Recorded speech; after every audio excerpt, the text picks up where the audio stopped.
Title: The Stone in Her Shoe. Moral: Every obstacle carries the seed of growth, if you walk through it instead of running away.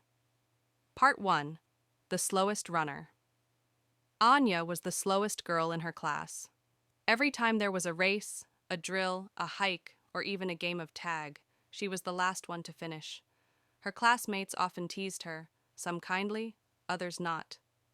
"She moves like she's carrying a mountain," one boy laughed during gym class.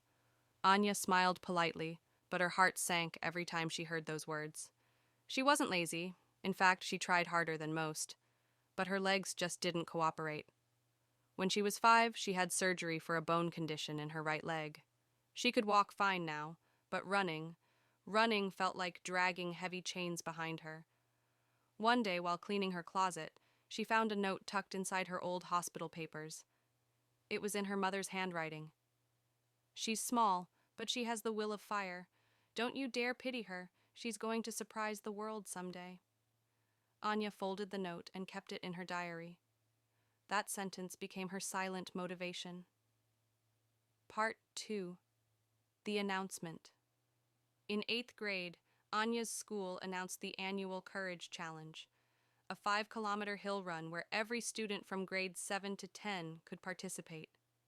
It wasn't just about speed, it was about finishing. The teachers explained, "This race is not for the fastest. It's for the most determined. Every student who completes it earns the Medal of Grit."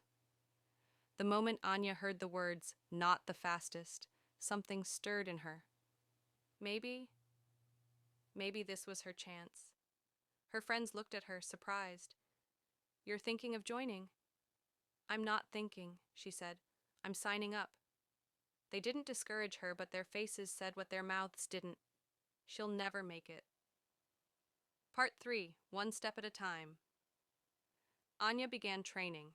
Every morning before school, she jogged for 10 minutes. At first, even that felt like torture. Her legs burned, her chest ached.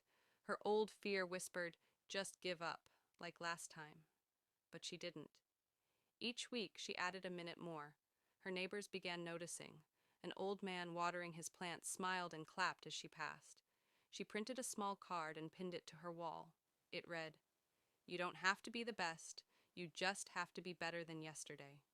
She trained in the rain. She trained in the cold. And slowly, she improved. Part 4: The Stone in Her Shoe. The race day arrived. Hundreds of students gathered at the base of the trail. Teachers, parents, and alumni cheered from the sidelines. Anya stood near the back, wearing her red windbreaker and a nervous smile. She didn't care about medals. She just wanted to finish. A whistle blew. The race began.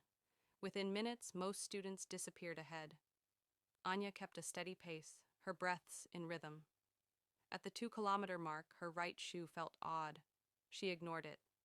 At 3 kilometers, a sharp pain pierced her heel. She stopped. Inside her shoe was a small stone, jagged and cruel. It had rubbed her heel raw. Blood trickled slightly down her sock. She sat on a rock, staring at the mountain path ahead. Only birds and wind kept her company now. Her thoughts swirled. You gave it your best. No one would blame you for quitting. She nearly took off her race number when she remembered something her PE teacher once said.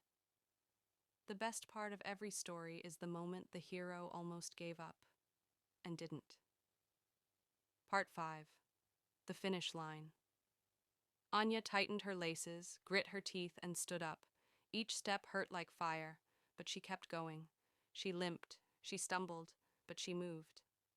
At the final hill, she spotted a teacher walking down the trail. "You don't have to finish," he said gently. "We're proud of your effort." But Anya shook her head. "I'm not done." She reached the final bend and saw the finish line below, filled with students cheering. A few had noticed her return. Her friends stood near the gate, eyes wide with disbelief. The last 100 meters felt endless. Then, something magical happened. One of her classmates, the same boy who once teased her, began clapping. Then others joined. The crowd parted. And as Anya crossed the line, limping and soaked in sweat, a wave of applause erupted like a thunderstorm. Part 6. More than a medal.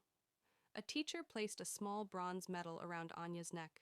It wasn't gold or silver, but it was the only one titled Medal of Grit, Finisher Against All Odds. Later, the principal called her on stage. "Today," he said, "we learned what true courage looks like. Not in the first place winner, but in a girl with a bleeding heel who never gave up." Anya's eyes welled with tears. She never thought of herself as brave.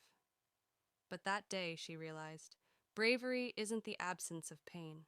It's walking through it anyway. Part 7. The Letter to Herself. That night, Anya wrote a letter and taped it to her closet. "Dear future me, you'll face hard days again. You'll feel slow, tired, unworthy. But I hope you remember that day you climbed a hill with blood in your shoe and a storm in your legs. You made it. So don't ever tell yourself again that you can't. You can. Love, the girl who didn't quit." Years later, Anya became a motivational speaker and physiotherapist. She worked with children who had physical challenges, just like she once did.